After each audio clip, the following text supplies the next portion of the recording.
Hello, everyone. I hope you're all doing well. Good morning, good afternoon, and good evening. I don't know why I said it like that, but I thought it was nice. Now, today we'll be analyzing pieces that are very culturally important in the history of art from the 19th century or 20th century. But in this case specifically, I'll be looking at and analyzing pieces from the 19th century. We'll be going deep into the elaborate interplay when talking about the importance of lines, colors, as well as the use of light. Because this not only enhances our experience visually when we see it, but it will also offer deep insights into the world we live in. So I hope you stay tuned in with me. I don't know why I said that, but it sounded nice. All right. Now, one of the first paintings that we'll be looking at is an artist named Claude Monet who painted this beautiful piece called Sunrise in 1873. And I must say, off track, this is one of the most beautiful painting I've ever seen in the Getty Museum. It's like a lot of people around me were just looking at this. It's stunning. It's visually pleasing. I've even captured a video of it. If you want to take a look, so this is me recording it. It's like glimpse. It's like trying not to record everyone's features in here. So I went closely trying to slowly capture the biography, the frame, the picture, everything. And there's it's just stunning. Okay, now back into it. So as I said before, the artist Claude Monet and who painted this piece called Sunrise in 1873. Now, this is one of the many masterpieces that is often celebrated as the ideal movement of Impressionism because it captures the wonderful beauty of the northern French harbor of Le Havre. I apologize if I am pronouncing it wrong. That is my fault. Now, as we look deeper into the composition, we see the sun slowly and gently rising. We can see how the soft light is being scattered everywhere around the piece due to the fog. It's like in the painting, like picture wise, it's not there, but when you see it firsthand, you see like little details of the water, the fog, the golden sun. Uh, it's like there's more to it when you see it firsthand. Now, Monet's way of using his brushstrokes is primarily swift and loose, sort of like dancing away. You take things step by step, and which in turn creates a sense of movement and vibrancy. This sort of execution initially might have shocked and disdained to the viewers back then when it was first shown, more or less because it felt incomplete, it was not skillful, and definitely unrefined to most viewers who hold a high standard. Now, Impressionism is all about the fleeting moments, the emotions, the atmosphere. It's like it's quick and swift. Sorry, it's quick and loose. It's like compared to movements back then, Rococo, Neoclassicism, it's very refined, very um, it's like visually you can see it. Everything is visible compared to Sunrise. Like now, but all of that has disappeared as time passes on, and the meaning of art has evolved, which has now begun to accept Monet and his work as probably and most likely, and this most likely stands as a huge testament to Monet's revolutionary approach to capturing the fleeting moments of both life and nature itself.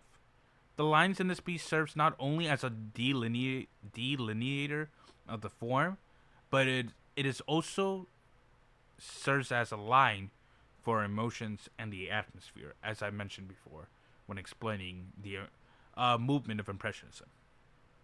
Now, if we look closely, let me zoom into the picture if possible.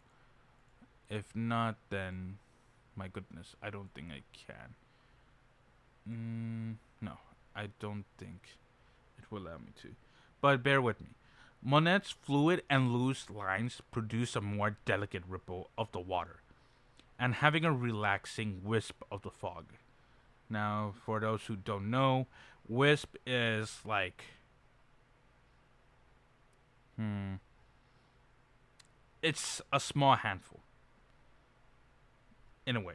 So in this case, there's small handfuls of the fog, and this in turn furthers it further invites the viewers to be more engaged with themselves and be more immersive in this wonderful calm scene.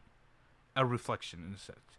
It is also you can see the dynamic interplay of, of the straight lines as well interplay of straight as well as curved lines communicating in a way that gives a sense of rhythm and harmony, like dancing, which mirrors the natural tide and flow of the landscape.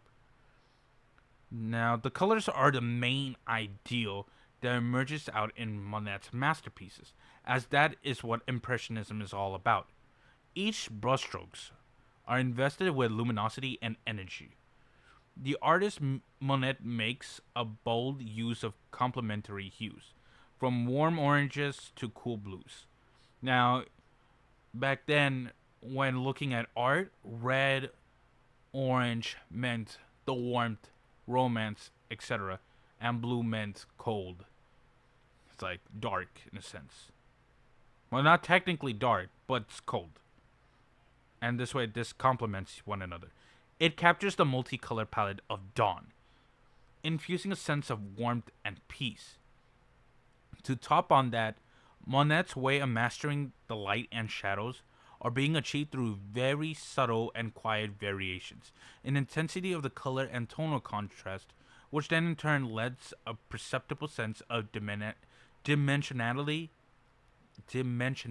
I apologize, and depth to the composition. The piece Sunrise has light that dominates the entirety of the scene in a way. The bright yellow that looks like gold is casting upon the very peaceful water, which envelops the scene in a veil of majestic radiance. Yes, I use big words, but I'm basically saying this the sky, the yellow light, is what captures the entire scene beautifully. Captures, like, it pretty much sums up the piece called Sunrise. This entire moment was for the sun. Monet's subtle depiction of light is being diffused and is softened by morning mist, which raises a sense of calmness and reflection. It invites the viewers to bask and embrace the beauty of the natural world. It furthermore, I apologize. Furthermore, the use of shadow and light vitalizes the whole scene. It imbues with a sense of energy and movement. In short, what I'm saying, it captures the essence of this piece. It's like this whole scene is essence. I hope you guys like this piece. I'll leave it up here for like a few more seconds. Like take it all in. Look how majestic it is. All right. Now we'll be looking at a second artwork. Now I know this painting off track again. I apologize. This was a very huge painting. It's beautiful. It's like I was with my sister, my mother. This thing captured our attention when the minute we walked into that room. It is glorious. Now I caught a video of it. I apologize if it's not zoomed in properly. Zoom a bit more. This is how big the painting is. It is huge. I trying not to get everyone's faces in here, but that's how big the painting is. Simply gorgeous. And there is the biography of what the painting. Interesting person to draw this. Now, here we are. I hope you're ready. We will be looking into our second artwork, which is this painting, which I apologize. This painter has also made significant impact, who goes by the name of Franz Xaver Winterhalter. I apologize if I'm pronouncing it wrong, and we will be looking at his piece called Portrait of Princess Leonilla, Seine Wittgenstein Seine. I apologize if I'm pronouncing it wrong once more. This painting was created in 1843. Now we can see a very clear contrast in the style and subject matter. The artist Winterhalter, who was renowned for his beautiful and elegant portraits of aristocracy in Europe, princesses with a vision of refinement and extravagance. This painting is it's royalty in a sense. Just by looking at the face, the pose, the background, the colors, everything screams out royalty, romance, like independence. The lines in Winterhalter's portrait act as a means of delineating the graceful shapes of the princess's figures and the great drapery that is surrounding her. Each of the lines is very delicate. It is very careful and rendered with precision and grape, contributing to the overall sense of elegance and sophistication that defines the composition. Like many art pieces, the coloring also plays a huge role in Winterhalter's portrait. This piece produces the luxury and richness of the prince's surroundings. From the bright and vibrant shades of her elaborate gown to the subtle tonal variations of the landscape that is far beyond. With every choice of colors has served further to enhance the sense of brilliance and luxury that permeates this piece. Now, I like to believe that in this piece specifically, the light in this piece is what ultimately has stolen this entire composition. And it is well deserved in Winterhalter's portrait, because when you look at it closely, it is shining down on the princess, which further begins revealing features with soft and magnificent glow.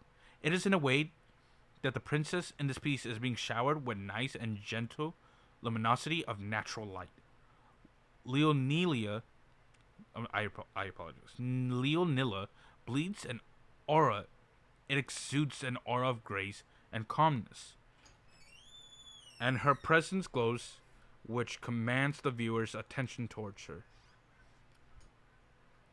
Paintings like this evoke a sense of powerful emotions, imaginations, and individualism, which is a clear movement of romanticism in the making, showing its best display and characteristics when you are looking at this beautiful piece. In conclusion, both artists Claude Monet and Franz Xaver Winterhalter, I apologize if I'm pronouncing it wrong once more, has created some of the most beautiful and everlasting pieces. From Sunrise, which is the Impressionist movement, and Portrait of Princess Leonilla of Seine Wittgenstein Seine from the Romanticism era, offers us viewers an opportunity into the cultural context of the 19th century, each of them having it in its own unique way through the use of careful manipulation of line, color, and light. These artworks go beyond mere representation, inviting us to reflect on the insights of complexity and beauty of the world around us. Art from the past that we see in the present that will be further be looked upon and evolved into the future. Thank you for hearing me talk. I apologize for the pronunciation, the off track, but once again, as long as you guys gain insight, I've accomplished my task. Thank you all. Once again, have a good morning, good afternoon, good evening, good night. Thank you.